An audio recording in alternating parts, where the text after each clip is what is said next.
ठीक है, ये बहुत सारी वेलोसिटी होगी इधर। ये सोचो बेटा, सपोज ये 10 है और ये 10.2 है। अब 10 से 10.2 में भी इनफाइनाइट नंबर ऑफ वेलोसिटीज है, करेक्ट। 10 से 10.2 में भी क्या होगा, इनफाइनाइट नंबर ऑफ वेलोसिटीज है। इधर इनफाइनाइट नंबर ऑफ पार्टिकल्स आ सकते हैं। तो इसका हमें क्या करना पड़ेगा, इंटीग्रेशन करना पड़ेगा इस पर्टिकुलर रेंज का। यदि इंटीग्रेशन करोगे तो वो क्या होता है एक्चुअली, क्रॉस सेक्शन एरिया। यदि मेरे को इससे इसके रेंज का यदि क्या निकालना है, फ्रैक्शन ऑफ मॉलिक्यूल, तो मैं क्या करूंगा, इंटीग्रेशन कर दूंगा। या मैं क्या करूंगा, इसका एरिया अंडर कर्व निकालूंगा। ऐसा समझ में क्लियर है? तो हमें ये सारी कैलकुलेशन कुछ भी करनी नहीं है, हमें सिर्फ इसका फिजिकल सिग्निफिकेंस समझना है। ये जो डिस्ट्रीब्यूशन कर्व है ये हमें क्या क्या बता है, समझ में? यहाँ पर फ्रैक्शन ऑफ मॉलिक्यूल्स क्यों बोल रहा हूँ, नंबर ऑफ मॉलिक्यूल्स क्यों नहीं बोल रहा हूँ? क्योंकि सपोज बेटा टोटल मॉलिक्यूल्स में जो हम डिस्ट्रीब्यूशन कर रहे हैं वो क्या है, इसके कुछ होंगे, इसके कुछ होंगे, इसके कुछ होंगे, इसके कुछ होंगे, इसके कुछ होंगे, इसके कुछ होंगे। यदि मैं सारे ऐड कर दूंगा तो मेरे पास क्या निकल के आएगा, टोटल नंबर ऑफ मॉलिक्यूल्स। तो इसका जो क्रॉस सेक्शन एरिया होगा, क्या इसका जो क्रॉस सेक्शन एरिया का, क्रॉस सेक्शन एरिया समझते हैं ना, मतलब एरिया अंडर कर्व जो होगा वो क्या होगा, हमेशा सेम रहेगा। यदि मैं एक कंटेनर में जितने नंबर ऑफ पार्टिकल्स है उसके हिसाब से क्या आएगा, ये क्रॉस सेक्शन एरिया आएगा। यदि सपोज मैं टेम्परेचर बदलूं, टेम्परेचर क्या करो, चेंज। सपोज ये आप T1 टेम्परेचर के लिए बना रहे हो, यदि मैं T2 टेम्परेचर जो कि इससे ज्यादा है, T2 टेम्परेचर जो कि पहले वाले से ज्यादा है, तो बताओ कर्व किस तरह कैसा, सर ऊपर की तरफ जाएगा, या ऊपर जाएगा या फ्लैट होगा, वेलोसिटी बढ़ जाएगी, सबकी वेलोसिटी बढ़ेगी, Vmps भी बढ़ेगा, Vaverage भी बढ़ेगा और Vrms भी बढ़ेगा, करेक्ट। मोस्ट प्रोबेबल स्पीड बढ़ा, इसका मतलब क्या है, कुछ इस तरीके से आएगा, करेक्ट। बट इधर इतना ऊपर गया तो इधर कुछ क्रॉस सेक्शन एरिया कम भी होगा, क्योंकि हमें पता है जो इसका एरिया अंडर कर्व है वो क्या होना चाहिए, हमेशा सेम होना चाहिए। आगे समझ? तो इस तरीके से हम लोग क्या बोल सकते हैं, इस पर्टिकुलर कर्व के लिए जो कि ये T2 के लिए मैंने बनाया, उसके लिए आपका क्या हो जाएगा, Vmps ये हो जाएगा, इसके आगे थोड़ा Vaverage, और इधर क्या हो जाएगा, क्लियर है?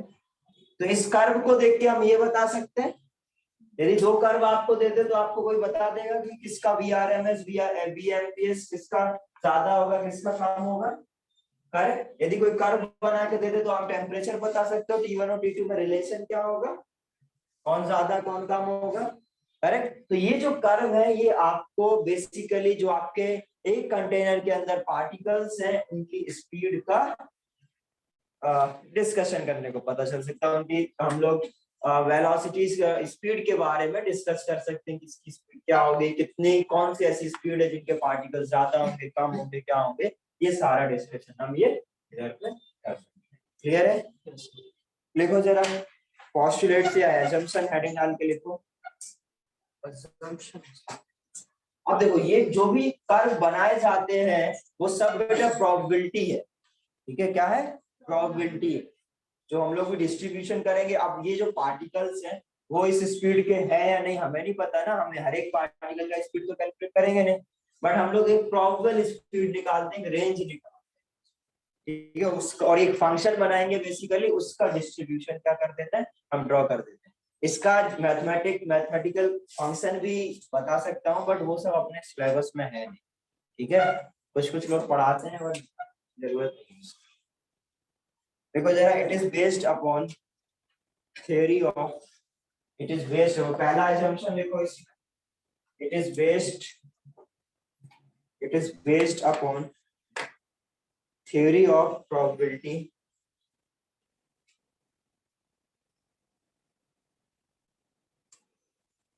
it gives the averages of, it gives averages of, that is based upon theory of probability. Second point, it gives the averages of the speed of whole collection of gas molecules. It gives the averages of speed. It gives the averages of speed of the whole collection of gas molecules.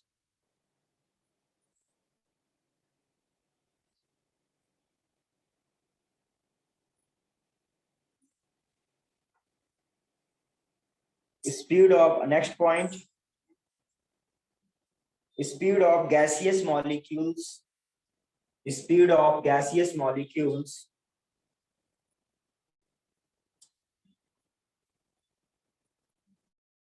may vary from gaseous molecules may vary from 0 to infinity, may vary from 0 to infinity.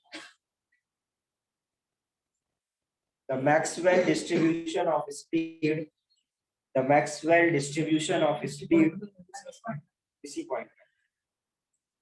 The Maxwell distribution of speed can be plotted against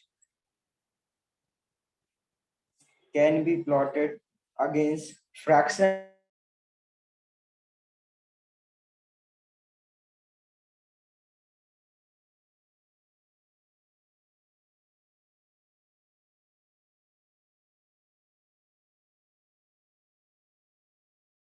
of molecules as follows. इसको draw कर लो और जो कल homework दिखाया था सब लोग दिखाओ जो होमवर्क बोला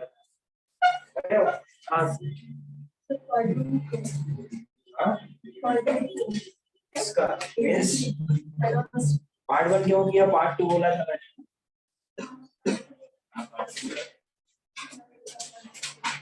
पूरा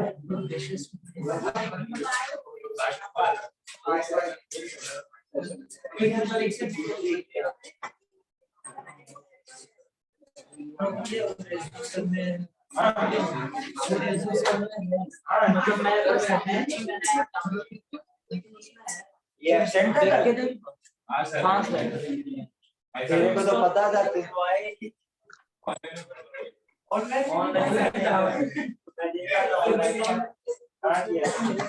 जल्दी से बात मत करो इसको बनाओ मैं अपने देख लेता हूँ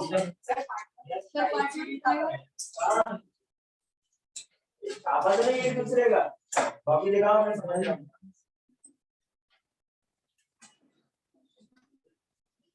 कठिन के सवाल सारे हो जाए इसका मतलब क्या कॉपी नहीं सर बस 2 सेक्शन आधा काम है तुम्हारा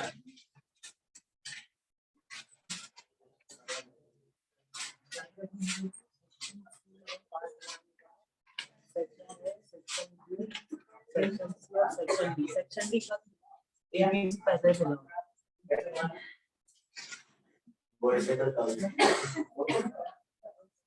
इसी से वही कराऊंगा परेशान आज मान लो ना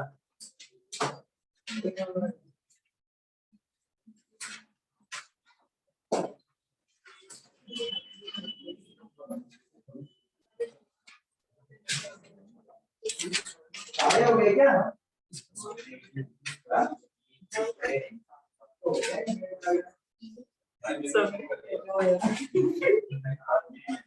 ये है मेरी सॉल्व देखने देख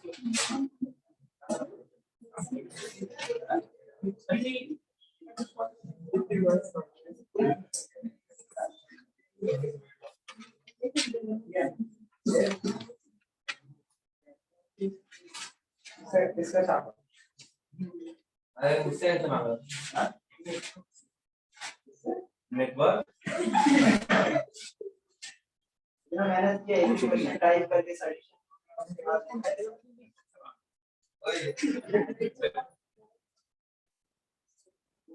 इसका नाम लिखो जरा क्या कर सीएस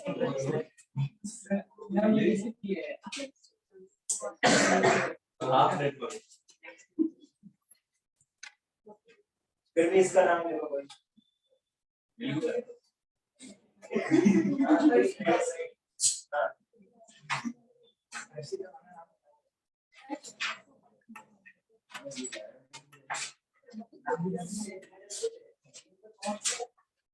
What?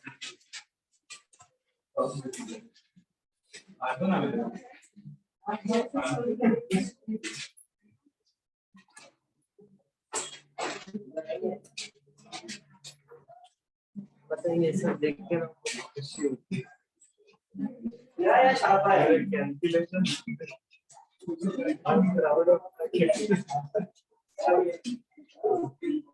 देख के कितना पढ़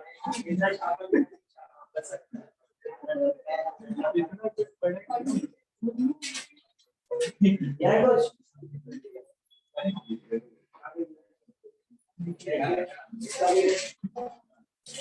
हाँ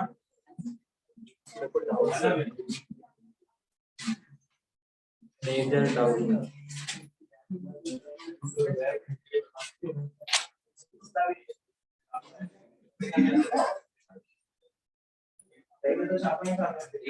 पता चल जाएगा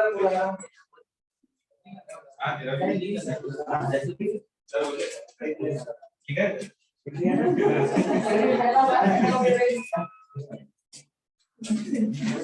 जो छापे हैं ना पूरी कॉपी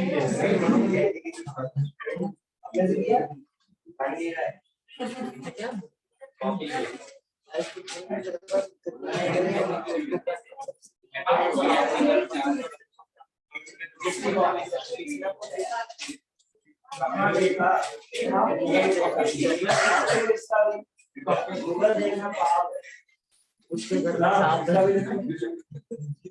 लिखा था पहले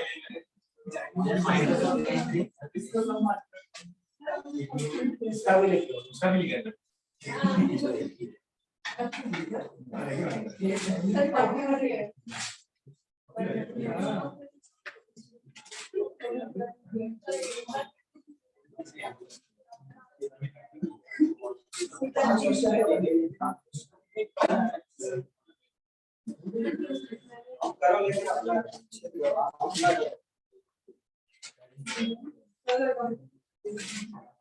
क्लास क्लास 3 है ये क्या है छोटा की कॉपी इस बार इसका भी लिख दो इसका भी लिख दो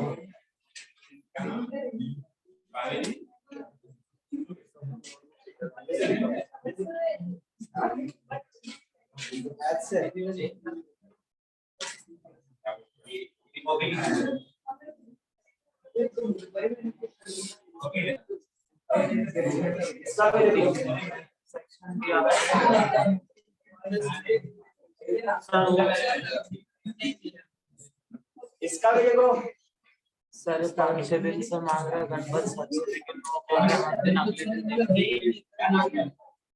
अगले दिन बस नहीं किया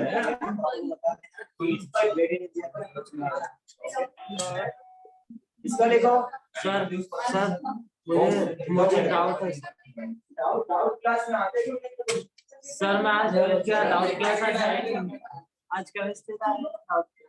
मैं लिंक डाला हूँ ग्रुप पे मैं 3 से 3 o'clock लिया हूँ इसका लेक्चर था वो मेरे को मैसेज तो करो तो मैं उसके लिए कोई और व्यवस्था करूंगा। बाकी लोगों ने डाउट पूछे 3 बजे से पहले पूछे लिख लिया ये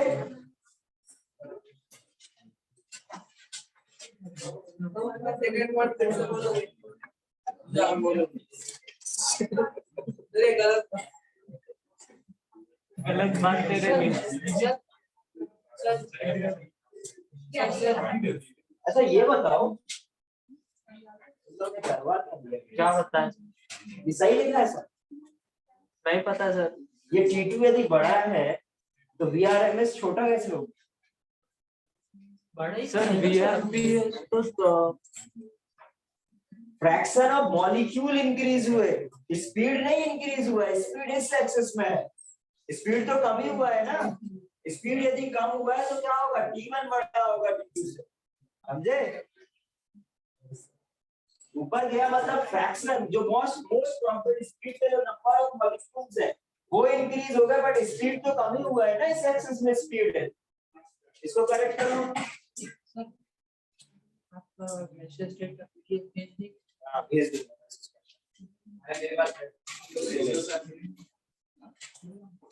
बट एडवांस वाला है। हो गया, इतना लिख लिया, कर लिया, ये करेक्शन किया।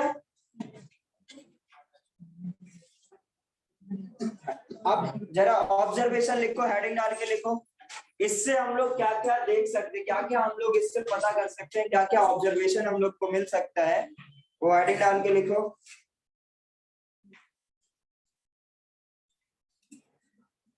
फर्स्ट पॉइंट लिखो, area under curve will denote, area under curve will denote fraction of molecules नहीं, ऑब्जर्वेशन का पहला पॉइंट will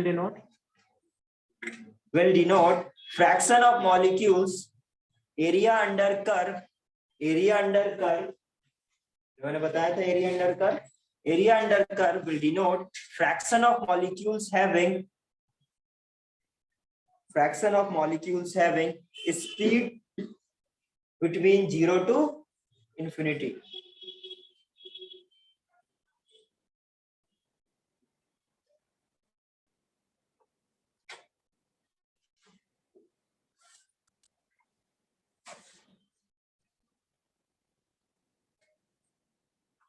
सेकंड पॉइंट लिखो, total area under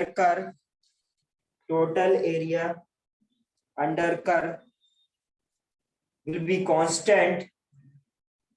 Total area under curve will be constant and will be unity at all temperature.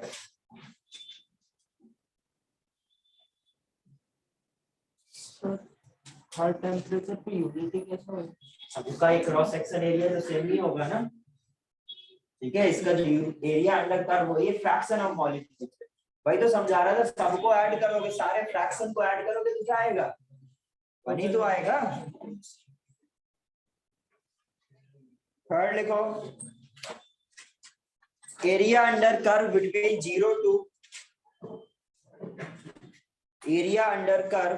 0 to U1 will give fraction of molecules. Area under curve between 0 to U1 will give fraction of molecules racing speed between 0 to U1. Sir racing racing speed between 0 to U1. This fraction is more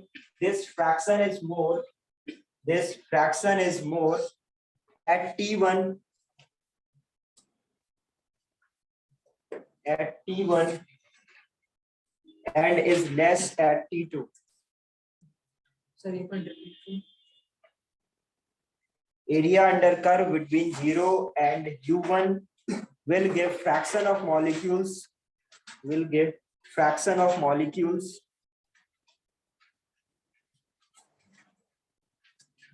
racing speed between 0 to U1.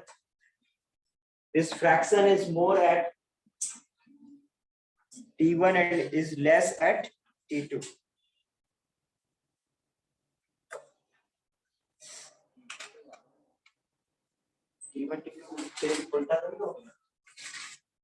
एक minute रुको, मेरे को check करने दो।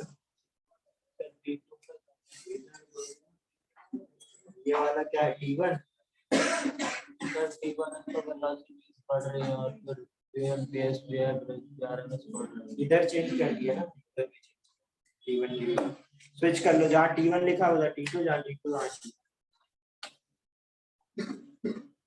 more at T2 more at T2 and less at T1. Next लिखो, the peak corresponds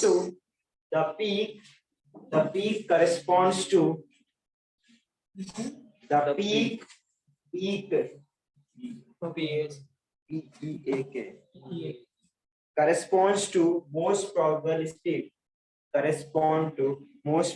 state.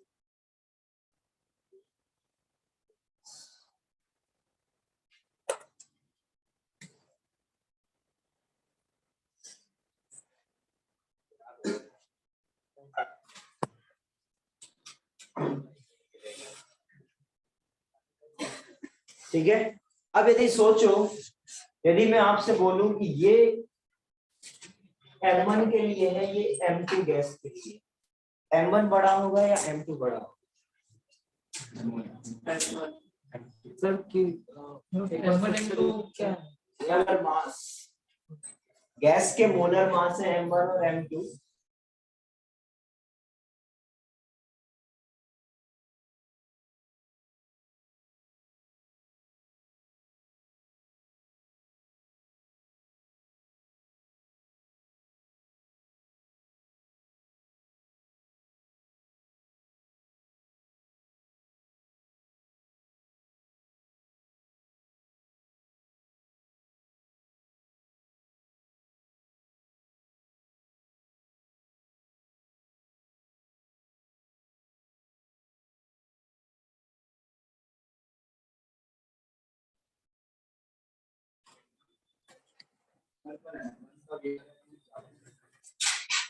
Relative देखो, ये speed है, ये फ्रैक्शन ऑफ स्पीड, उल्टा करना होगा।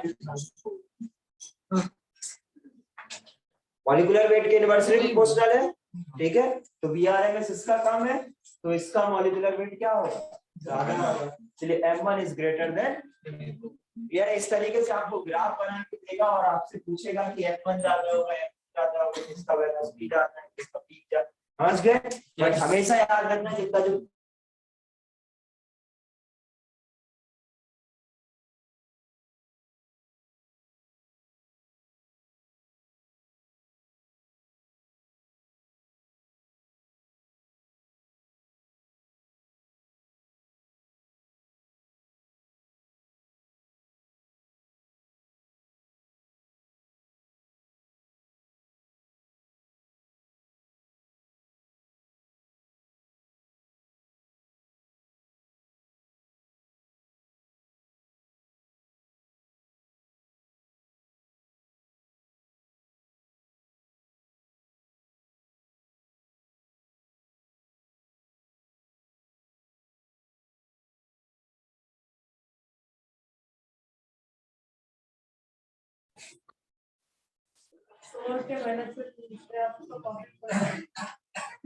वो तो सब ठीक है, अभी तो मैं एक दिन में सबको सबसे बोर्ड बोर्ड कर रहा हूँ, परेशान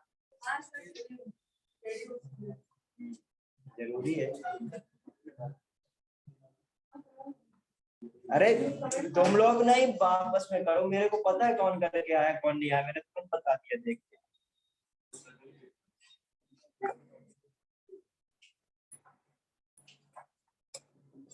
रियल गैसेस एडिड डाला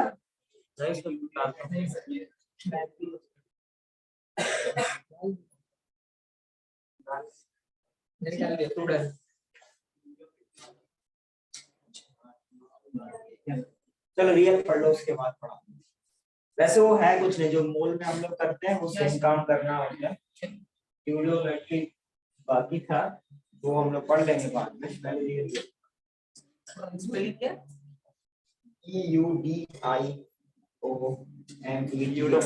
यूडोमेट्री।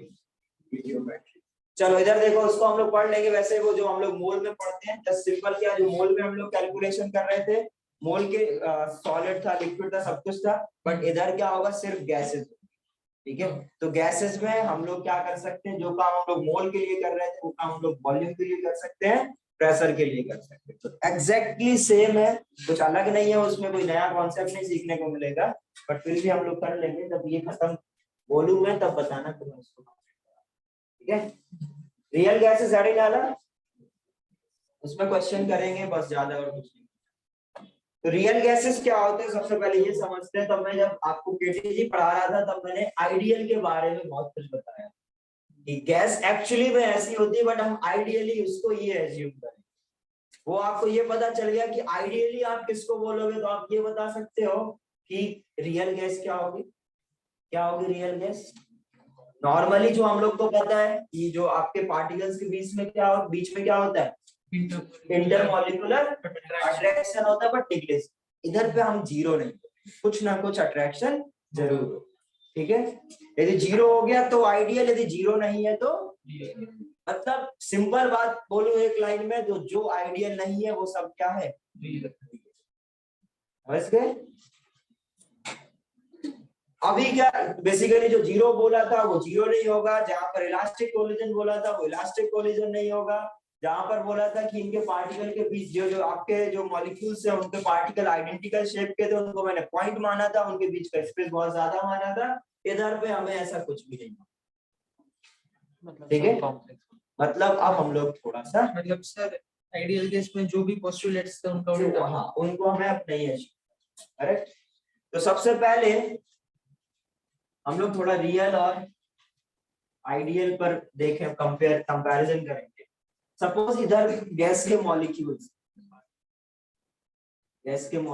हैं, ठीक है, करेक्ट। अभी जो गैस के मॉलिक्यूल्स हैं इनके बीच में क्या है, अट्रैक्शन है, इंटरमॉलिक्यूलर अट्रैक्शन है। अब यदि इसको इस बॉल पे कोलिजन करने जाना होगा तो दूसरा मॉलिक्यूल क्या करना होगा, खींच रहा होगा ना, क्योंकि अट्रैक्शन है, ये जा नहीं पा रहा होगा। तुम्हें यदि इस पे प्रेस करने जाना है बट तुम्हें कोई पीछे से खींच रहा है तो कर पाओगे अच्छे से, नहीं, थोड़ा कम होगा, जितना तुम फ्रीली कर सकते हो। सेम वैसे ही बेटा ये मॉलिक्यूल इस पर कोलाइड करने जा रहा है तो ये मॉलिक्यूल इसको क्या कर रहा होगा, अट्रैक्ट कर रहा होगा। इस अट्रैक्शन की वजह से क्या होगा, इसका कुछ प्रेशर कम आएगा, कुछ प्रेशर कम ये अप्लाई कर पाएगा। तो प्रेशर समझ में आ गया। कुछ रियल गैस का जो प्रेशर होगा वो रिलेटिवली आइडियल गैस के कंपैरिजन में क्या होगा, कुछ कम होगा, ठीक है। अब ये सोचो जरा बेटा, ये जो आपका पार्टिकल है, ठीक है, अभी इसके रैंडम मोशन के लिए, ठीक है, इसके रैंडम मोशन में यदि एक ही सिर्फ पार्टिकल, तो इसके रैंडम मोशन के लिए कितना स्पेस, यदि पूरा इसका वॉल्यूम V था तो कुछ कम हो जाएगा, यदि इसको आप पॉइंट मास नहीं क्या मानोगे तो क्या कम होगा, इसका जो वॉल्यूम होगा वो कम हो जाएगा। मतलब ये ऐसे यदि सोचो, यदि ये दो पार्टिकल्स हैं, ये इसका जो सेंटर है, ध्यान से, इसका जो सेंटर है क्या बेटा, वो इस रेडियस के स्फेयर के अंदर जा पाएगा, इसका सेंटर नहीं जा पाएगा ना। तो इसका मतलब इसके लिए आपको इतना क्रॉस सेक्शन एरिया हटाना पड़ेगा।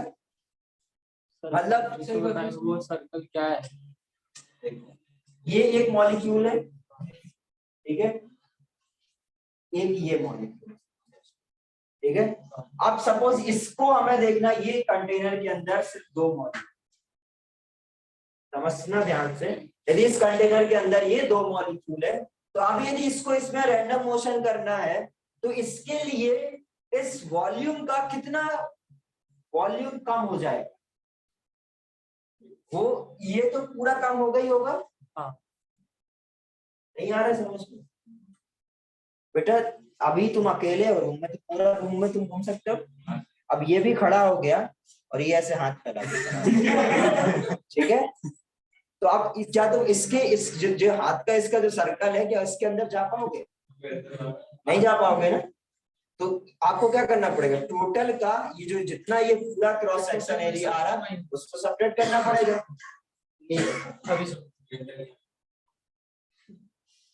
नहीं पहुंचे, नहीं आया समझ में, बस तो फिर क्या होगा।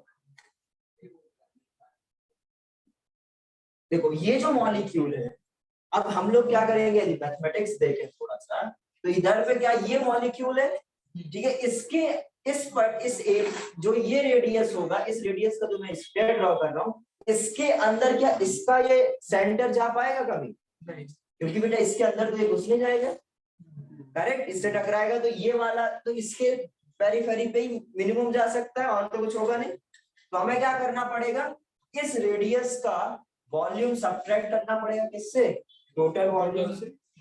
वो आपका क्या होगा, आइडियल वॉल्यूम होगा, वही आइडियल वॉल्यूम होगा ना। हाँ, क्लियर है। अब देखो जरा, आपने आइडियल गैस क्या सीखा, PV is equal to nRT,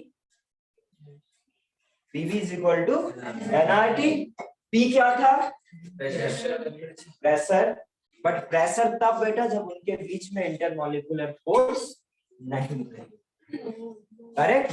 अब यदि इसकी जगह में रियल गैस को बनाने की कोशिश करूं, मैं क्या कर रहा हूं, अब मेरे को एक ऐसी इक्वेशन चाहिए, इसके लिए रियल गैस के लिए तो लगा नहीं सकते, क्योंकि ये जो प्रेशर है ये तब है जब क्या आएगा आपका इंटरमॉलिक्यूलर अट्रैक्शन क्या हो, जीरो।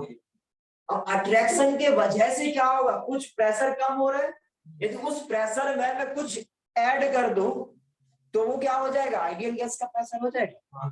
उस रियल गैस के प्रेशर, सपोज जो नया प्रेशर में जो इसके लिए बोल रहा हूं वो क्या है, सपोज रियल गैस का प्रेशर है, ठीक है, रियल गैस का प्रेशर, इसमें मैं कुछ ऐड कर दूं, तो मैं इसकी जगह लिख सकता हूँ, बोल दूंगा ये आइडियल गैस का प्रेशर है। जितना कम हुआ अट्रैक्शन की वजह से वो उसको मैं क्या कर रहा हूँ, ऐड कर दे रहा हूँ, तो मैं उसको आइडियल गैस मान सकता हूँ। और वो जो ऐड कर रहा हूँ वो क्या होता है, A L square upon B square. ये कहां से आया, कैसे आया, वो सब सीखेंगे, ठीक है, क्यों किस पर डिपेंड कर रहा है, कैसे ये आया वो मैं सब बताऊंगा। A L square plus A constant, A क्या है, कांस्टेंट।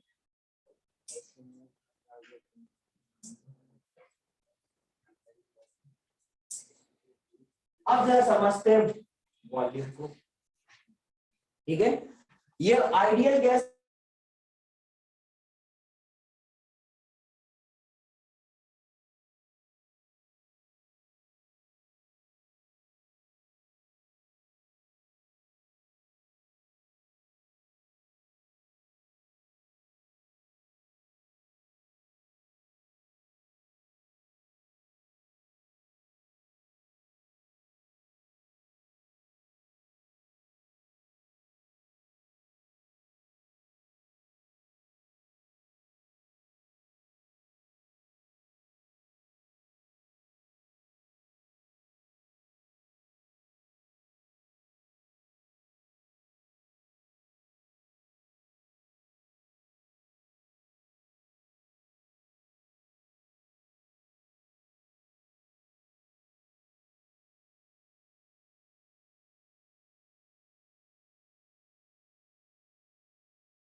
अच्छा शांत हो जाओ बेटा, जो ऑनलाइन है 4 लोग बचे हैं अभी तक, जो सुनो जरा, ये दिख रहा है, बोर्ड दिख रहा है सर? Yes sir. दिख रहा है ना,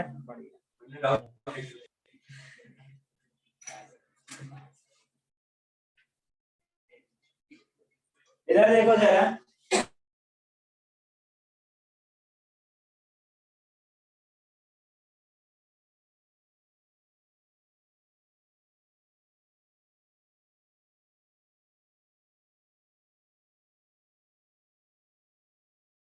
गैस का वॉल्यूम होगा वो क्या होगा, कुछ कम होगा, वो क्या हो जाएगा, B माइनस सर माइनस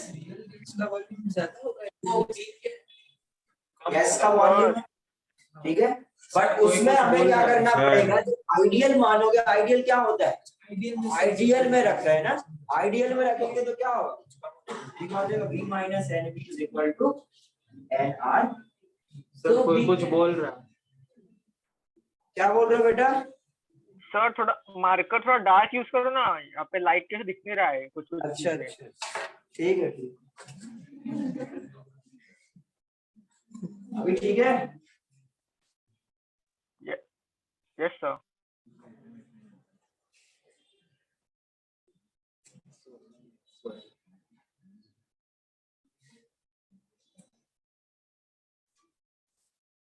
तो मैं क्या समझाया वो समझ में आ गया, ठीक है, क्लियर है सभी को।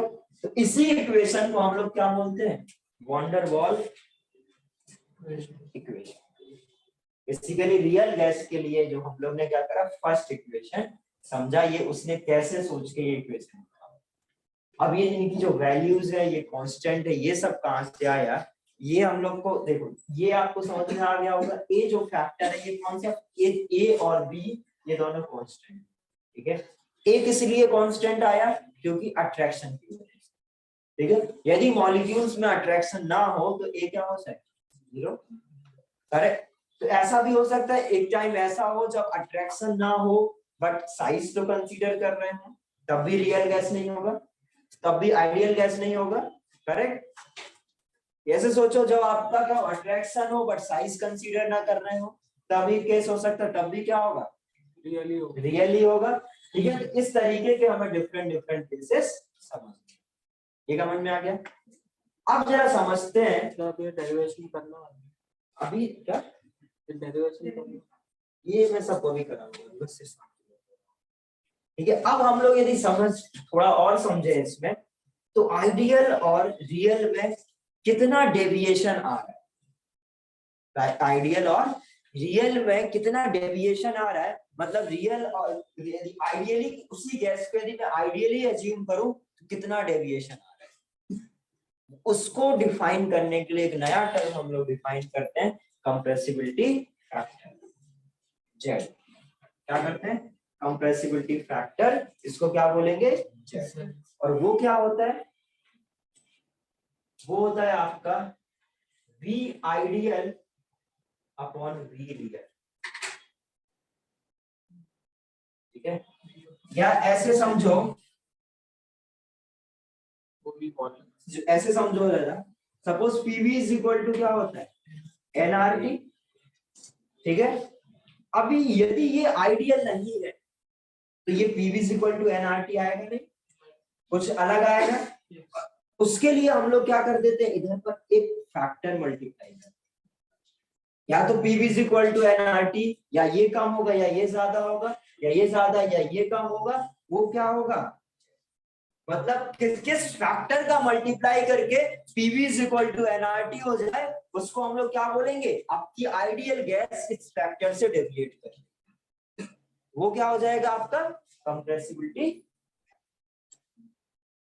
आया समझ, वो भी मॉडल, हाँ भी मॉडल, वो सब प्रेशर वॉल्यूम से, वो भी आइडियल का भी, हाँ ये आएगा। उसको राइट हैंड साइड सब्स्टिट्यूट करें, सिंपल क्या बोल रहा हूं मैं, रियल और आइडियल में कितना डेविएशन हुआ उसको कौन रिप्रेजेंट करेगा, Z।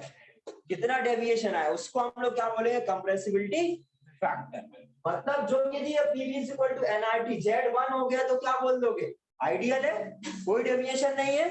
बट यदि इसकी वैल्यू कुछ आए, PV is equal to nRT डालो, ठीक है, कुछ वैल्यू आए, इसका मतलब क्या है, आइडियल, कुछ रियल है, जो भी आए, Z लेस देन 1 आए, ग्रेटर देन 1 कुछ आए, होगा क्या, आपका गैस कैसे आएगी, क्लियर है इतना। लिखो जरा इसमें कुछ कुछ चीजें लिखो, फिर आगे बढ़ते हैं धीरे धीरे। की वैल्यूज क्या हाँ? है, की वैल्यूज ये ए और बी पर अभी मत अटके रहो, मैं बताऊंगा, बोला तो सब बताऊंगा। ए का कैलकुलेशन सिखाऊंगा, किसकी ज्यादा होगी किसकी कम होगी, कौन सी पर्टिकुलर गैस की ए की वैल्यू ज्यादा कम, कैसे हम लोग कंपेयर करेंगे, सब बताऊंगा। पूरा चैप्टर है रियल गैस, ठीक है। अभी जस्ट इंट्रोडक्शन बता रहा हूँ, मैं फील तो आए एक्चुअली में रियल और आइडियल गैस है क्या, कैसे हम लोग सोचना शुरू कर रहे हैं, किस तरीके से आपने इसको आइडियल गैस में पुट करके देखा, ये बता। अभी मैं ये भी बताऊंगा इसकी वैल्यू कितनी होगी, इसको एक्चुअली मैं ये जो बता रहा था इसका सारा कैलकुलेशन, ठीक है। थोड़ा सा समय दे दो मेरे को, ठीक है। हाँ, क्वेश्चन में ए और बी का वैल्यू आपको गिवन होगा, आप नहीं कैलकुलेट कर सकते, आप सिर्फ कंपेयर कर सकते हैं किसका ज्यादा किसका।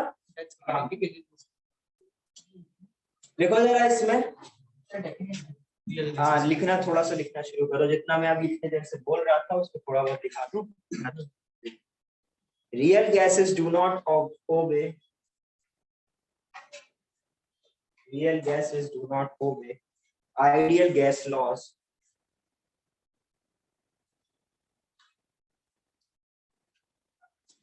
Do not obey ideal gas laws. जो हम लोग ने जितने भी लॉ सीखे हैं, बॉयल्स लॉ, चार्ल्स लॉ, ठीक है, कोई भी लॉ आपका फॉलो नहीं करेंगे, क्योंकि इसलिए हम लोग बोले P = nRT, ये फॉलो क्लियर है। अब जरा देखो, रियल लिखो, अगला पॉइंट लिखो, हाँ ये सब पॉइंट में ही लिखना है। Real gases deviates from ideal behaviour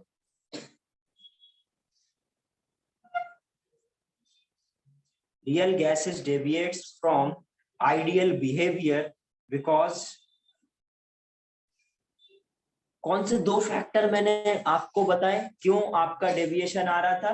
pressure, attraction और साइज, अट्रैक्शन और साइज, ठीक है। अट्रैक्शन की वजह से प्रेशर चेंज हुआ, साइज की वजह से वॉल्यूम चेंज हुआ, करेक्ट। तो जो दो फैक्टर है जिसकी वजह से, मेनली दो फैक्टर है जिसकी वजह से आपका रियल गैस आइडियल गैस से डेविएट हो रहा, वो क्या है? इनके बीच के मॉलिक्यूलर अट्रैक्शन और इनका जो आप साइज को आप पॉइंट साइज कंसीडर कर रहे थे, यदि मॉलिक्यूल के साइज को आप कंसीडर करने लगेंगे तो वो आपकी रियल गैस आइडियल गैस से डेविएट करते हैं, करेक्ट। देखो, because real gases deviates from ideal behaviour because, इसमें सब पॉइंट डालो first, real gas molecules have finite volume, real gas molecules have a finite volume.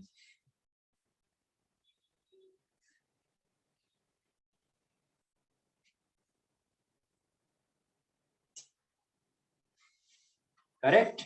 समझ गए? Yes. Second point, intermolecular attractive forces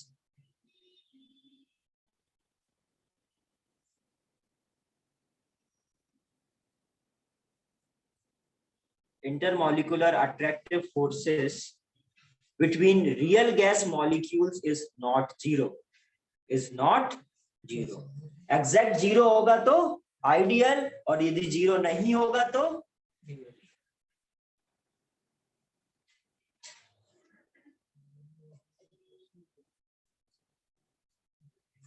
ठीक है। अब ये सब लिख लो, Z = this, फिर Z को ये इस तरीके से, अगले पॉइंट इसी के नीचे अब ये सब लिख लो, या अगला पॉइंट डाल के, चलो लिख लो थोड़ा सा अगला पॉइंट डाल के, deviation of real gas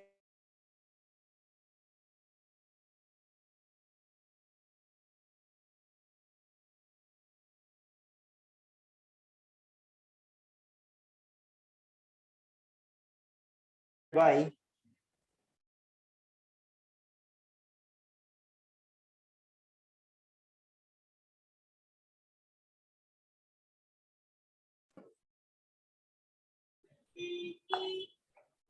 So can you repeat after deviation of real gas? हाँ अभी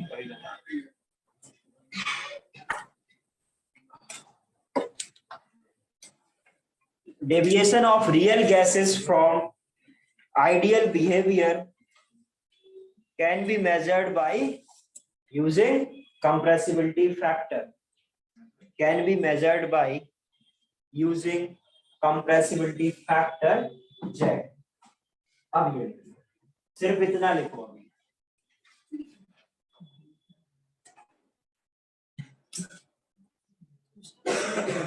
जो एडिशन किया है स्क्वायर बाय बी स्क्वायर में, तो उसका इंपॉर्टेंस क्या होगा? ये क्वेश्चन में वॉल्यूम का तो आ गया, इसमें हमने z = ideal volume by real volume, ideal gas का वॉल्यूम बाय रियल गैस का वॉल्यूम लिया है। हाँ, तो z में तो प्रेशर का क्या सिग्निफिकेंस रहा? PV उस पे अभी से कितना समझ रहा है? डेविएशन क्या हुआ जो इसमें पूरा चेंज है, ठीक है, क्लियर है। अभी इस पे हम लोग आ रहे हैं, मैं लिखने को भी नहीं बोल रहा हूँ, लिखो ये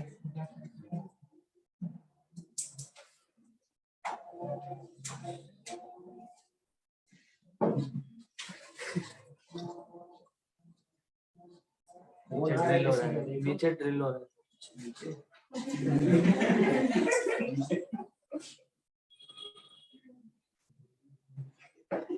अब सपोज मैं ग्राफ बनाऊं मैं जेड वर्सेस पी का, जेड वर्सेस, यदि बेटा आइडियल गैस होगा तो जेड का ग्राफ कैसे बनेगा, कुछ इस तरीके से, जब आपका जेड क्या हो, 1 हो, करेक्ट। आइडियल गैस के लिए ऐसा होगा, किसी भी प्रेशर के लिए हमेशा जेड का वैल्यू क्या रहेगा, 1 रहेगा। अब यदि सोचो डिफरेंट, अभी मैं सिर्फ बता दे रहा हूँ डिफरेंट गैसेस के लिए कैसा आपका ग्राफ बन सकता है। यदि सोचो कोई एक ऐसी गैस है बेटा जिसमें अट्रैक्शन है, रिपल्सन भी है, मतलब उनके जो मॉलिक्यूल का साइज है वो भी सिग्निफिकेंट है, उसकी वजह से क्या आएगा, डेविएशन आएगा, और उसके मॉलिक्यूल्स में क्या है, अट्रैक्शन भी है, तो उसकी वजह से भी क्या आएगा, डेविएशन आएगा, करेक्ट। तो सपोज कोई ऐसे CO2 है, तो CO2 में क्या होगा, पहले जेड कम होगा, अभी मैं बताऊंगा, ये सब सिखाऊंगा क्यों जेड कम होगा, कब जेड ज्यादा होगा, किस टेम्परेचर के बाद क्या चेंज आएगा, ये सब भी सीखेंगे। बट कुछ ग्राफ कैसे बनेंगे, ऐसे कि स्टार्टिंग में क्या होगा आपका जेड 1 से कम, फिर बाद में क्या होगा जेड 1 से, या कुछ ऐसी भी गैसेस हो सकते हैं जिनके जेड हमेशा क्या हो, अधिक, ये कब हो सकता है, जब आपका क्या हो बेटा, इनके बीच में कोई अट्रैक्शन ही ना हो, जब इनके बीच में कोई भी अट्रैक्शन ना हो तब क्या होगा, जनरली आपका जेड हमेशा ग्रेटर देन 1 ही रहेगा। ऐसे भी आपके पास गैसेस खुले, जैसे लाइक ये H2 का है, ये CO2 का, ठीक है, वो समझेंगे ऐसा मैंने इसके लिए क्यों बनाया, ऐसा क्यों बनाया, ये हम लोग थोड़ा सा डेटा बेस्ड होता है, बट हम लोग इसको समझ जरूर सकते हैं कि ऐसा ही क्यों, ठीक है। इसको इस तरीके से ड्रॉ कर लो, ये ड्रॉ करो,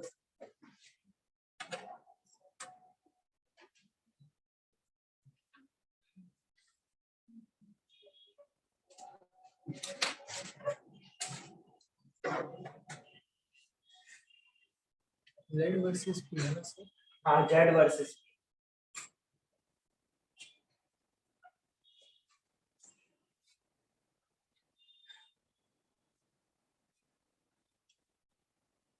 ठीक है। यदि मैं इधर सेम गैस, ठीक है, नेक्स्ट ग्राफ बना रहा हूं, यदि ये भी जेड वर्सेस पी है, ठीक है, ये आइडियल गैस है,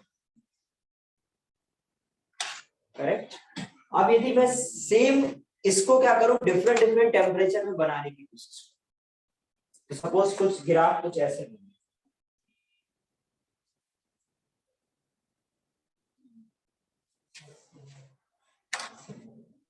ठीक है, ये आपके एक पर्टिकुलर गैस के लिए कुछ ग्राफ कुछ इस तरीके से, ठीक है।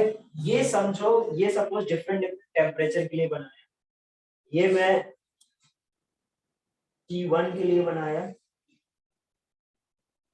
ये T2, ये T3, ये T4, ठीक है। अभी ये मैं सिर्फ ये दिखा रहा हूं आपको, यदि टेम्परेचर चेंज होगा तो आपके जेड में किस तरीके की वैल्यू चेंज, जेड का कैसे आपका कर्व, जो जेड का कर्व होगा इस तरीके से जो मैं बना रहा हूँ, ठीक है। ये कर्व तो आप ड्रॉ करने अभी आ नहीं सकता आपको कि ऐसा ही क्यों बना, बट ऐसा बनेगा ये हमें आइडिया, ठीक है। अब इसके जो temperature T1, T2, T3, T4 पर जो मैं ग्राफ बना रहा हूँ, इनमें रिलेशन क्या हो, मतलब डेविएशन किसका ज्यादा होगा किसका कम होगा, ये हमें टेम्परेचर को जब हम इंक्रीज करेंगे तो क्या होगा, डिक्रीज करेंगे तो क्या होगा, बताओ जरा, सोचो जरा, कुछ सोच सकते हो इसको देखकर, इन दोनों को देखकर क्या सोचना, ये जो जेड है, ये जैसे एक पर्टिकुलर गैस के लिए मैं बना, ठीक है, तो यदि सपोज ये क्या है, ये T1 ग्राफ, जब T1 टेम्परेचर था तो इस तरीके का ग्राफ आया, जेड हमेशा ग्रेटर देन 1, जब आपका T2, T3, T4 आया, मतलब T4 के लिए सबसे ज्यादा डेविएशन, फिर उससे कम डेविएशन, फिर उससे कम डेविएशन, तो ऐसा कैसे पता चलेगा हमें, ये सोच सकते हैं क्या, T1 सबसे बड़ा आएगा क्या, T4 सबसे बड़ा, क्यों,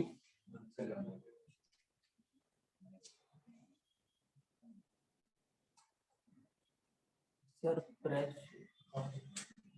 देखो मैं बता रहा हूँ, तुम लोग अभी अभी इसको देख के नहीं सोच पाओ, ठीक है। मतलब ऐसा लग रहा है कि प्रेशर डायरेक्टली प्रोपोर्शनल। नहीं नहीं, ऐसे देखो, इसका क्या आएगा, जो आपका ये T1 है, ठीक है, यदि बेटा Z ग्रेटर देन 1 है, इसका मतलब है कि ये कभी भी नेगेटिव नहीं हो रहा है, कभी भी नेगेटिव नहीं हो रहा है। इसका मतलब क्या है, इसका Z हमेशा क्या है, ग्रेटर देन 1 है। इसका मतलब क्या है कि इसमें कभी भी अट्रैक्टिव फोर्सेस ही, और अट्रैक्टिव फोर्सेस नहीं है, इसका मतलब क्या है, बट साइज तो है, साइज तो है ना। वही चीज गड़बड़ करोगे हमेशा, यदि एक फैक्टर को आप भूल, दोनों फैक्टर हमें कंसीडर करना है, यदि दोनों में से कोई भी एक फैक्टर आएगा तो हम लोग नहीं करेंगे, क्लियर है। तो अभी सिर्फ मैं आपको ये आइडिया दे रहा था कि इधर पर किस तरीके से आपके टेम्परेचर की चेंज करने से आपका डेविएशन चेंज होता है, ठीक है। जब हम लोग इससे अभी डाइव करेंगे तब मैं बताऊंगा कैसे आपका डेविएशन आएगा, ठीक है। कौन सा बड़ा है? वो तो बता ही रहा हूँ, यही बताऊंगा और क्या बताना, ठीक है। ये दिया किसी ने। तो इसमें T1, T2, T3, T4 में सबसे बड़ा जो है वो है T1, ठीक है। जैसे जैसे आप टेम्परेचर बढ़ाओगे मॉलिक्यूल के बीच में स्पेस कम होगा, इसकी स्पेस कम होगा तो उनके बीच में, सॉरी, स्पेस बढ़ेगा, स्पेस बढ़ेगा तो उनके बीच में अट्रैक्शन क्या हो जाएगा, कम हो जाएगा। अट्रैक्शन कम होगा तो जो कभी तो क्या होगा, वो ग्राफ पूरा है समझ में। तो जैसे जैसे क्या होगा, आपका टेम्परेचर बढ़ेगा वैसे वैसे क्या होगा, डेविएशन क्या होता जाएगा, डेविएशन कम होगा, ठीक है। तो सबसे कम डेविएशन क्या है इसका, तो क्या आंसर आ जाएगा, T2, फिर T3, फिर आगे समझ में।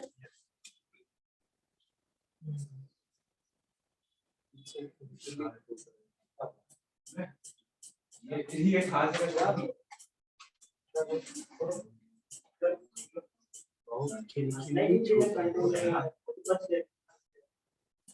अरे चलो निकलो बाहर, भागो जल्दी। यहाँ पे कॉर्नर पे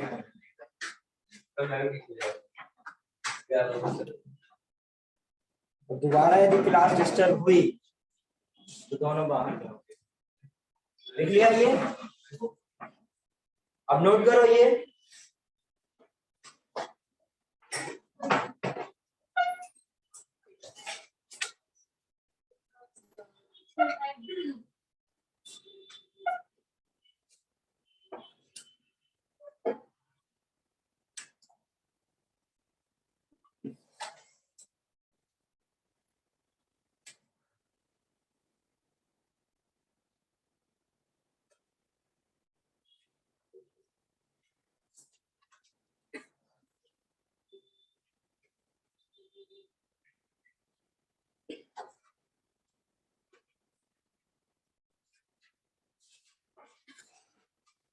बना लिए क्या दोनों घर,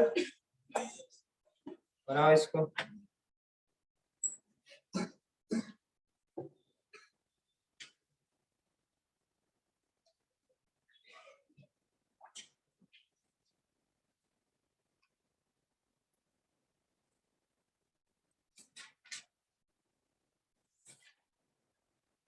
बना लिए। अब लिखो PV is equal to nRT, या हेडिंग डाल सकते हो वॉन्डर बॉल इक्वेशन, वॉन्डर बॉल इक्वेशन।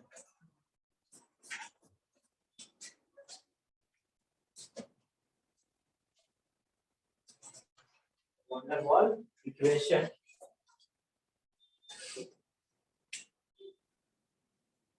अब देखो PV is equal to nRT, और P क्या था आपका इधर पर, जो P है वो क्या है, प्रेशर ऑन द बॉल। लिखो प्रेशर कैसे, जो ये लिख लेना, फिर इसके इधर लिख देना, इसको P के जगह क्या लिखोगे, प्रेशर ऑन द बॉल, वो आप क्या बताओगे, ये इतना सेट करना, ये P है।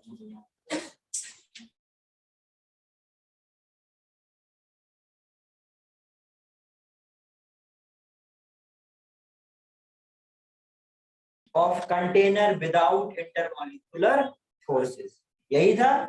जो आइडियल गैस का प्रेशर था वो क्या था, विदाउट इंटरमोलिकुलर फोर्सेस जो प्रेशर आ रहा था वही था ना।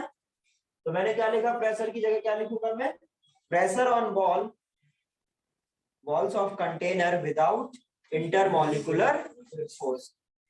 वॉल्यूम की जगह लिखो, इस तरीके से लिख लेना, ये filter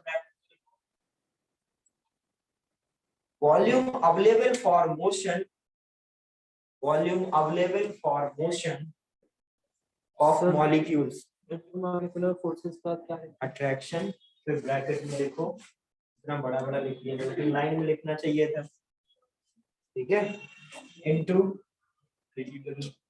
volume available volume available for motion of molecules, volume available for motion of molecules, वो क्या हो जाएगा।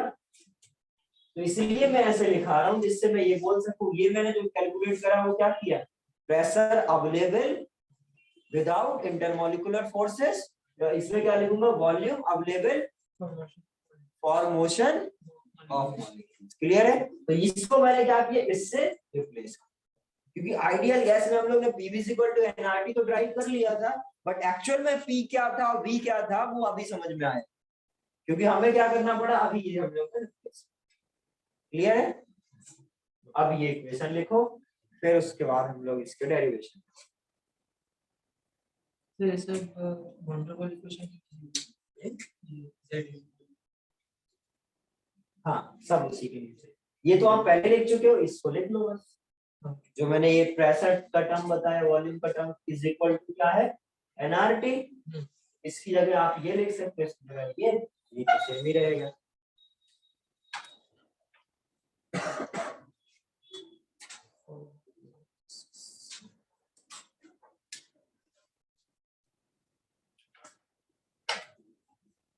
अब हेडिंग डालो वॉल्यूम करेक्शन। ये वॉल्यूम करेक्शन जो ये P है, ये एक्चुअली में क्या है ये समझते हैं, इसकी वैल्यू क्या होगी, ये सारा कुछ देखते हैं। हेडिंग डालो वॉल्यूम करेक्शन। अगर वॉल्यूम में चेंजेस लाए,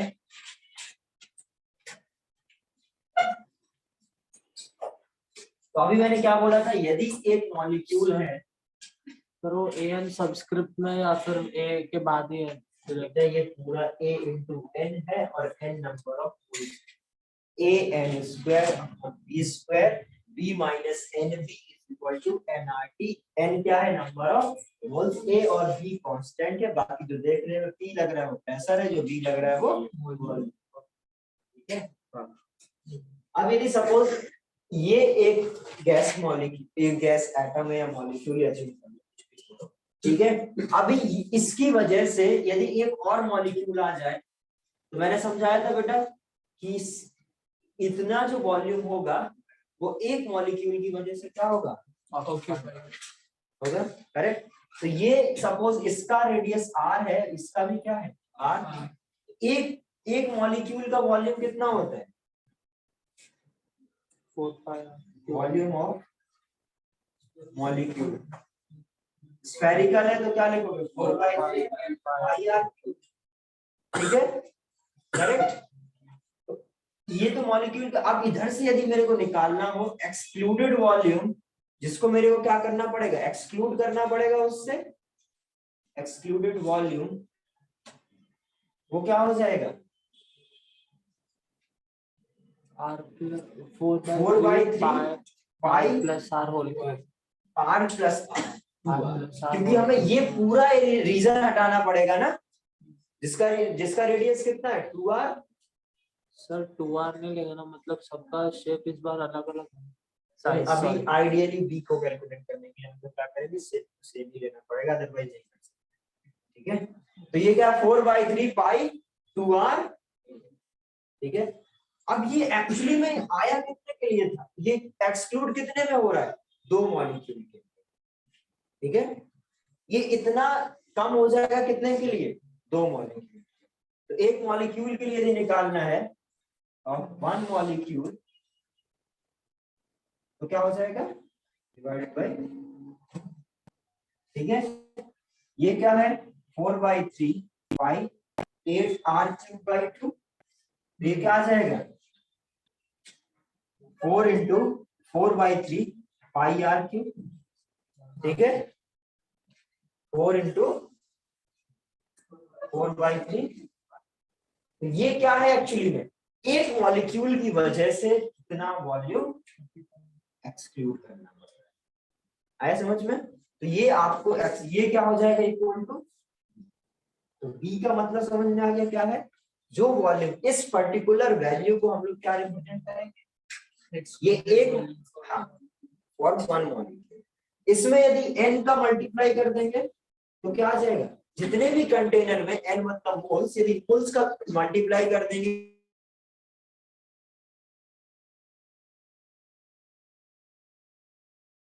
यदि मल्टीप्लाई कर दूंगा तो क्या आ जाएगा, total volume excluded by all molecules from, जो भी कंटेनर से हम लोग सारा वॉल्यूम यदि हटा देंगे, जितने भी मॉलिक्यूल की साइज की वजह से जो वॉल्यूम आ रहा है, तो वो क्या आ जाएगा, फ्री मूवमेंट के लिए जितना अवेलेबल वॉल्यूम है, तब n इंटू v को यदि मैं कंटेनर के वॉल्यूम से सब्ट्रैक्ट कर दूं तो ये क्या आ जाएगा, फ्री अवेलेबल,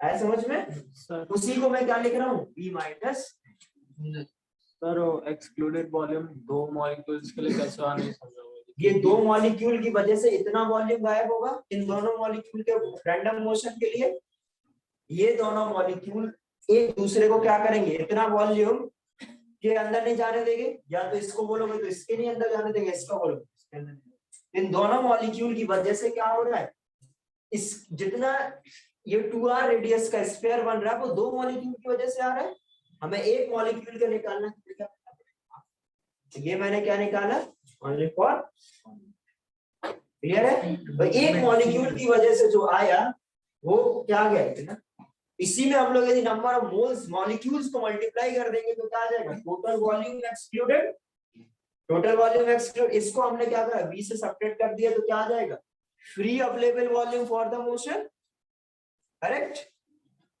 तो आगे समझो कैसे हम लोग ने वॉल्यूम करेक्शन टर्म को इस तरीके से, क्लियर है, नोट कर लो ये।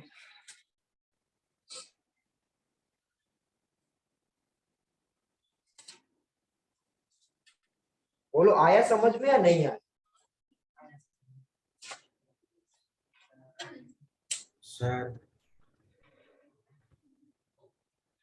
जो एक बार और समझो, सपोज ये आइडियल गैस है, इस कंटेनर का है 8 लीटर, ठीक है, और ये रियल गैस है, इसमें क्या है रियल गैस, इसका वॉल्यूम कितना है 11 लीटर, ठीक है।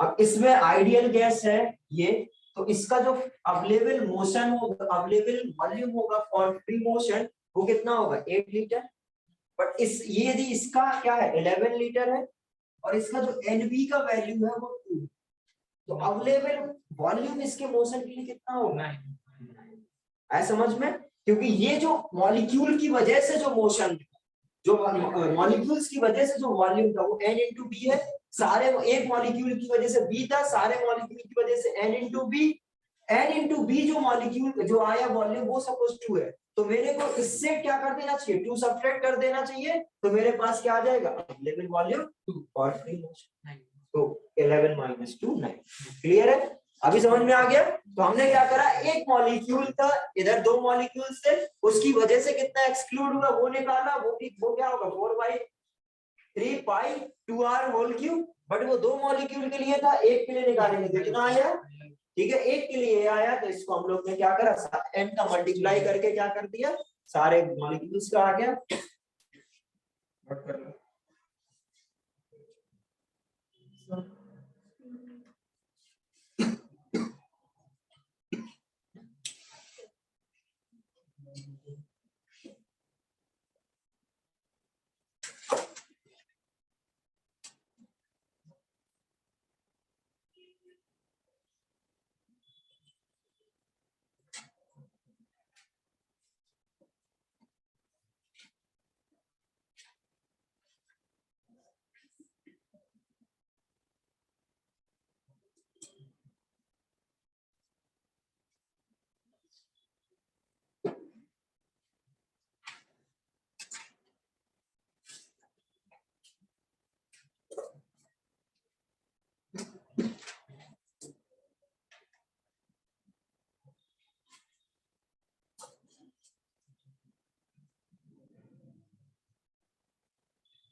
इधर इनटू Na भी कर सकते हैं, टोटल जब वॉल्यूम एक्सक्लूड करोगे तो इनटू Na भी कर सकते हैं, ये आपको पूरे मॉलिक्यूल्स के निकालना पड़ेगा ना, मोल इनटू एवोगाड्रो नंबर। ये था इंडिविजुअल एक, ठीक है, टोटल क्या हो जाएगा 4 इनटू Na इनटू T, इसको हम लोग किससे लिख लेंगे, N इनटू N से। अब देखो जरा, एक मिनट सर।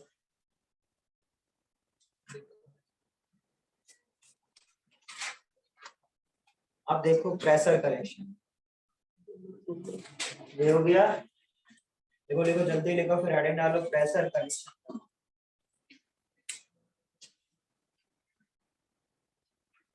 ये सबको समझ में आ गया था कि अट्रैक्शन की वजह से उसकी जो कोलिजन की स्पीड है वो कम हो जाएगी, और स्पीड कम होगी तो क्या होगा, प्रेशर कम। अब हमें ये समझना है कि कौन से ऐसे फैक्टर होंगे जिसकी वजह से क्या होगा, स्पीड कम होगी। तो देखो इसके बारे में हम लोग 8% इधर तो हमें चलो समझ में आ रहा है, मैथमेटिक्स को हमने समझ देखा कि किस तरीके से वॉल्यूम क्या होगा, बट एक्चुअली में आपके कौन सा फैक्टर होगा जिसकी वजह से आपका अट्रैक्शन कम हो रहे होंगे। तो मॉलिक्यूल बहुत सारे प्रेजेंट है, मॉलिक्यूल का डिस्ट्रीब्यूशन कैसा है उस पर भी डिपेंड कर सकता है। सपोज यदि आपका, लिख लिया, हाँ सर।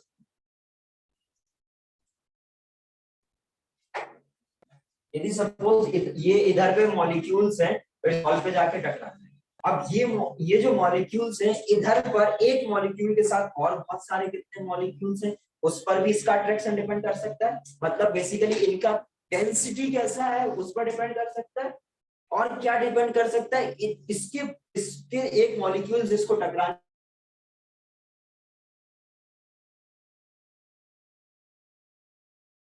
और इनके बीच में डिस्टेंस कितना है उस पर भी डिपेंड कर सकता है।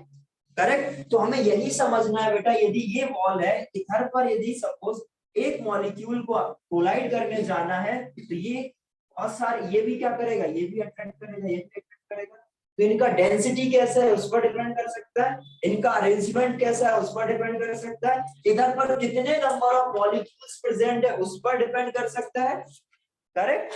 तो उसी के करेक्शन को देखते हुए क्या आता है बेटा, जब इसको क्या करना होता है, कोलिजन की स्पीड की बात करें हम लोग, जो रिड्यूस होगी उसके फैक्टर को, जो ये लिखा था मैंने an square upon v square, ये जो अट्रैक्शन वाला फैक्टर है उसको हम लोग क्या बोलते हैं कि सपोज जो रिड्यूस होगा वो डायरेक्टली प्रोपोर्शनल टू NYV को आप थोड़ा ढंग से देखोगे तो ये क्या लिखा हुआ है, density, mass upon molecular weight upon volume क्या हो जाएगा, डेंसिटी। तो आपका जो अट्रैक्शन है जिसकी वजह से वो रिड्यूस हो रहा है उस पे क्या होगा, डेंसिटी पे डिपेंड करेगा। करेक्ट। और दूसरा क्या हो सकता है, नंबर ऑफ मोल्स, और वो मोल्स किस में कैसे डिस्ट्रीब्यूट है वो उस पर डिपेंड कर सकता है। तो ये जो फैक्टर है बेटा NYV इंटू NYV, दो फैक्टर पे क्या करता है, डिपेंड करता है। तो इन दोनों को कंबाइन देखोगे तो क्या आएगा, n square upon v square, और इसको प्रोपोर्शनली कांस्टेंट हटाते हैं तो क्या लिख देते हैं, एक कांस्टेंट जिसको क्या बोल देते हैं, n square upon v square, क्या है आपका प्रेशर करेक्शन। सर दूसरा NYV आया बेटा, ये जो मॉलिक्यूल्स है कितने मॉलिक्यूल्स, ठीक है, टोटल नंबर ऑफ मॉलिक्यूल्स और उनका डिस्ट्रीब्यूशन कितना। बेसिकली देखो क्या हो रहा है, या तो डिस्टेंस आप एज्यूम कर सकते हो या आप डेंसिटी एज्यूम कर सकते हो, ठीक है। तो इस तरीके से इसका कोई मतलब हर जगह अलग अलग तरीके से एक्सप्लेन किया जाता है, जो मैं बता रहा हूँ ये वो तरीका जिससे आप इसको एक्सप्लेन कर सकते हैं, ठीक है। लिखो इधर मैं लिखा रहा हूँ, बहुत समझ में आएगा। देखो दो टर्म है n और ऐसे सुनो, एक तो ये डेंसिटी वाला सबको क्लियर हो गया, राइट, करेक्ट, डेंसिटी वाला क्लियर हो गया। हाँ, एक फैक्टर डेंसिटी क्लियर हो गया, NYV। n क्यों है? मोल्स ही तो है, मोल्स क्या होता है, mass upon molecular weight, mass upon molecular weight. Molecular weight क्या है, हर एक गैस के लिए कांस्टेंट वैल्यू है, ठीक है, इसलिए वो जो फैक्टर है वो NYV का फैक्टर। अच्छा, मतलब मॉलिक्यूलर वेट कांस्टेंट है तो उसको उसको A में एडजस्ट कर दे, उसमें हाँ। ए में एडजस्ट कर देंगे और वो n के टर्म। ठीक है, क्लियर Clear है? तो अब देखो दो फैक्टर है कि इसका डेंसिटी कैसा है, और इस पर भी तो डिपेंड करेगा कितने मॉलिक्यूल जाके क्या कर रहे हैं, कोलिजन कर रहे हैं, नंबर ऑफ कोलिजन पर तो depend करेगा। एक फैक्ट डेंसिटी वाला सबको समझ में आया? डेंसिटी वाला सबको समझ में आ गया? जिस तरीके से ये डेंस होंगे, जिस तरीके से इनका डिस्ट्रीब्यूशन होगा, वो एक फैक्टर होगा n बाई। दूसरा फैक्टर ये भी तो होगा कितने मॉलिक्यूल जाके क्या कर रहे हैं, कोलाइड कर रहे हैं, वो क्या होगा, और वो किस पर डिपेंड करेगा, नंबर ऑफ कोलिजन। वो भी सेम डिपेंड करेगा डेंसिटी पर ही, कि किस तरीके से आपके मॉलिक्यूल्स डेंस है। यदि बहुत सारे मॉलिक्यूल पास पास होंगे तो क्या होगा, ज्यादा से ज्यादा मॉलिक्यूल्स क्या करेगा, कोलाइड करेगा, और उससे क्या होगा, आपका प्रेशर कम होगा। इसलिए ये दो फैक्टर आ रहा है, एक की वजह से क्या हो रहा है, एक डेंसिटी की वजह से उसमें रिडक्शन आ रहा है, और दूसरी की वजह नंबर ऑफ कोलिजन की वजह से क्या हो रहा है, कोलिजन। ऐसे समझो बेटा कि सपोज ये सोचो इधर 10 लोग, अब 10 में से 5 ही जाके कोलाइड कर रहे हैं, और एक ऐसा गैस है जिसमें 10 के 10 जाके कोलाइड कर रहे हैं। यदि 10 में 10 जाके कोलाइड करे तो क्या होगा, ज्यादा प्रेशर रिड्यूस होगा, ज्यादा प्रेशर रिड्यूस होगा ना। हर एक कोलिजन में थोड़ा थोड़ा कम हो रहा था, NYV कम हो रहा था, करेक्ट। यदि वो ज्यादा है, मतलब मॉलिक्यूल्स यदि ज्यादा है तो नंबर ऑफ कोलिजन भी क्या होंगे, ज्यादा होंगे, और नंबर ऑफ यदि मॉलिक्यूल्स ज्यादा है तो रिडक्शन भी ज्यादा होगा। तो जो रिडक्शन है वो दो फैक्टर से क्या होगा, डिक्रीज करेगा NYV और NYV, तो रिडक्शन इंक्रीज करेगा NYV प्रेशर डिक्रीज करेगा, समझ गए। और इसको हटाओगे तो क्या आ जाएगा, A, जो कि क्या है, प्रेशर करेक्शन का कांस्टेंट। क्लियर है, लिखा दे रहा हूं, लिख लो।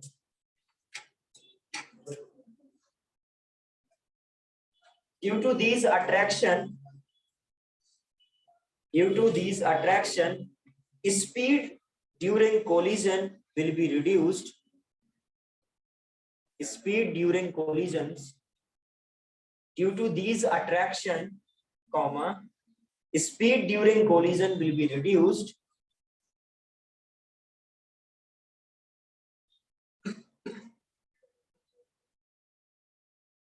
ओके, इसे लिख सकते हो P ideal is equal to P plus correction. जो हम लोग ने देखा था ना कि हम लोग आइडियल गैस में क्या लिख रहे थे, P प्लस समथिंग, इधर लिख सकते हो P ideal is equal to P real plus some correction. Plus correction लिख के लिखो, P real is equal to P ideal plus, sorry, P ideal is equal to P real plus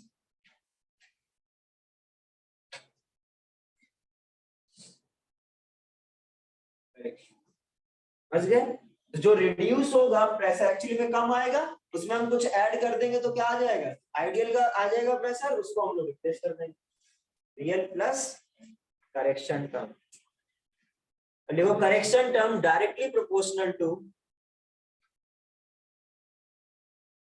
correction term directly proportional to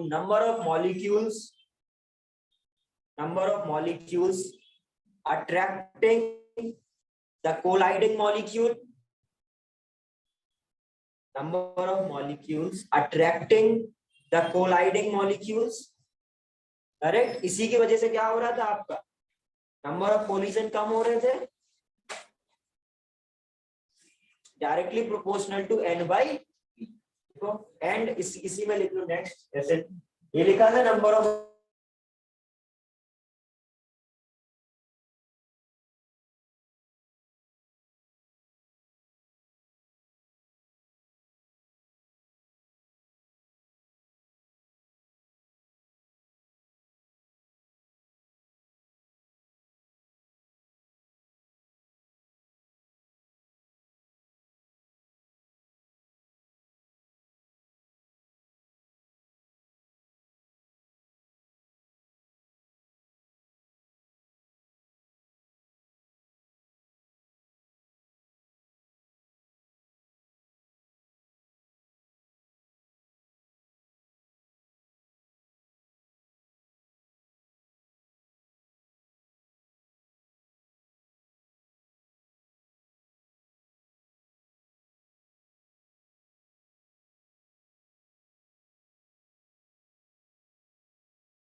correction term directly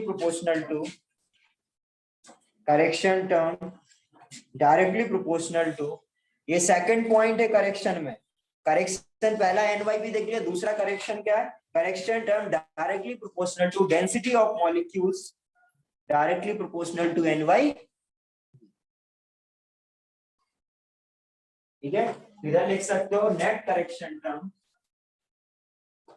net correction वो क्या हो जाएगा? NYP, और ये proportionally constant हटाओगे तो नेट करेक्शन क्या आ जाएगा? AN²/V²।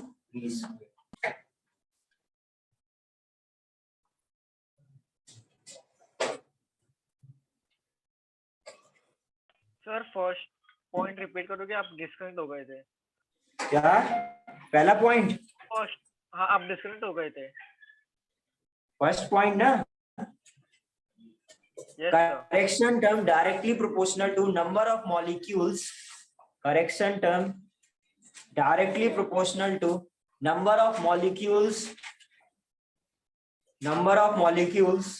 attracting the colliding molecule, correction term directly proportional to number of molecules attracting colliding molecule directly proportional to NY।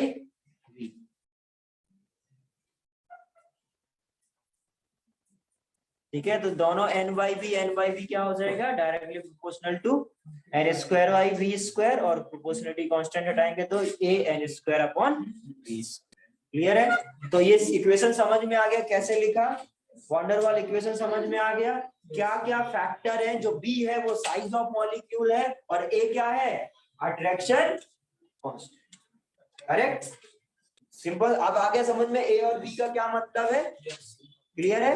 Next heading डालो।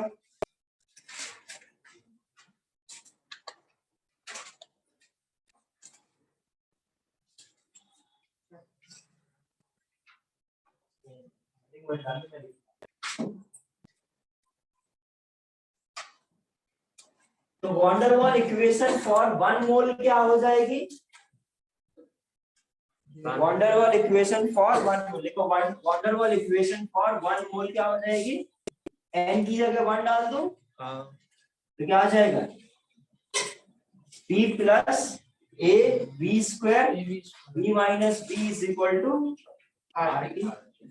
Correct, N is equal to क्या हो गया? जितने भी हम लोग डेरिवेशन करेंगे वो सारे के सारे 1 मोल के लिए करेंगे। ठीक है, क्योंकि हमें थोड़ा सा इजी हो जाएगा। अब पहला केस हेडिंग डालो, at low pressure. At low pressure, यदि प्रेशर लो है तो जो आपका वॉल्यूम होगा, मोलर वॉल्यूम होगा, वो क्या होगा? Very high. ठीक है, at low pressure, low pressure है इसका मतलब क्या है? वॉल्यूम बहुत ज्यादा हाई होगा। अच्छा ये बताओ, अब हम लोग क्या करें? कुछ स्पेशल केस ले, जैसे A है और B है। अब हमें ये देखना है, सपोज ये लो प्रेशर है, लो प्रेशर है। अच्छा ये बताओ, यदि आपके पास कोई नंबर है 1 लाख, उसके 1 लाख के सामने 1 2 3 4 5 6 7 8 9 10 100 तक क्या कर सकते हो? नेग्लेक्ट कर सकते हो। करेक्ट, तो यदि बेटा ये सोचो कि वॉल्यूम बहुत ज्यादा है, वॉल्यूम बहुत ज्यादा है, यदि वॉल्यूम बहुत ज्यादा है तो जो मॉलिक्यूल्स के साइज की वजह से जो वॉल्यूम आएगा उसको आप नेग्लेक्ट कर सकते हो। वॉल्यूम क्या है आपका? बहुत ज्यादा यदि हाई है तो उसके सामने आप क्या कर सकते हो?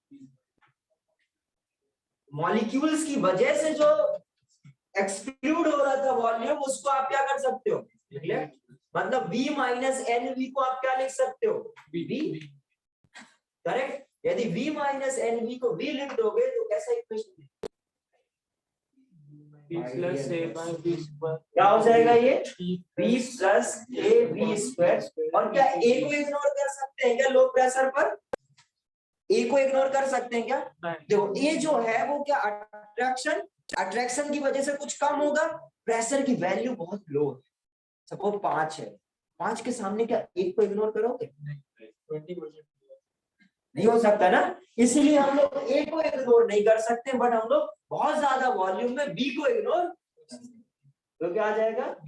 सर तो वॉल्यूम की जगह एक्सक्लूडेड वॉल्यूम लिखेंगे, एक्सक्लूडेड ये वॉल्यूम। है तो एक्सक्लूडेड वॉल्यूम, बट हमने उसको, ये है रियल वॉल्यूम, रियल गैस का ही वॉल्यूम, बट हम लोग इधर क्या करेंगे, just because of very high volume हम लोग बी को क्या ले लेंगे?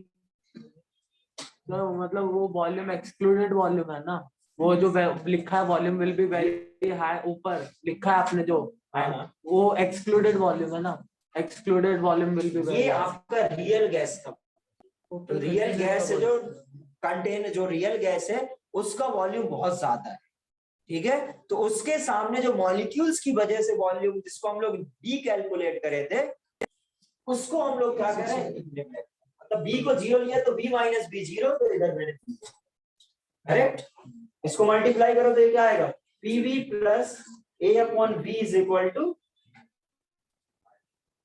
यदि आरटी से डिवाइड कर दूं तो ये क्या हो जाएगा, PV upon RT is equal to 1 minus A upon B RT.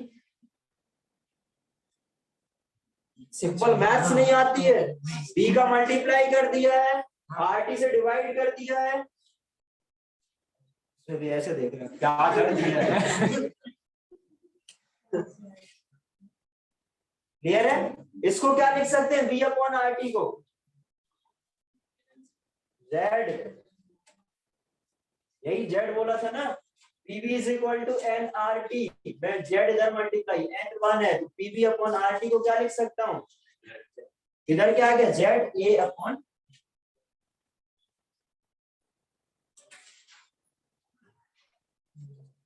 इसका मतलब क्या है, यदि बेटा लो प्रेशर होगा, लो प्रेशर होगा तो जेड हमेशा क्या आएगा, क्लियर है, एट लो प्रेशर जेड हमेशा क्या आएगा, लेस देन, नोट कर लो इसके आगे हम लोग,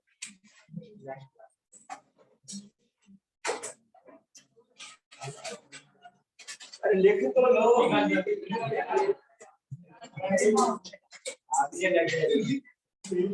बराबर लिखा है ऑनलाइन, और जिस, एक सेकेंड,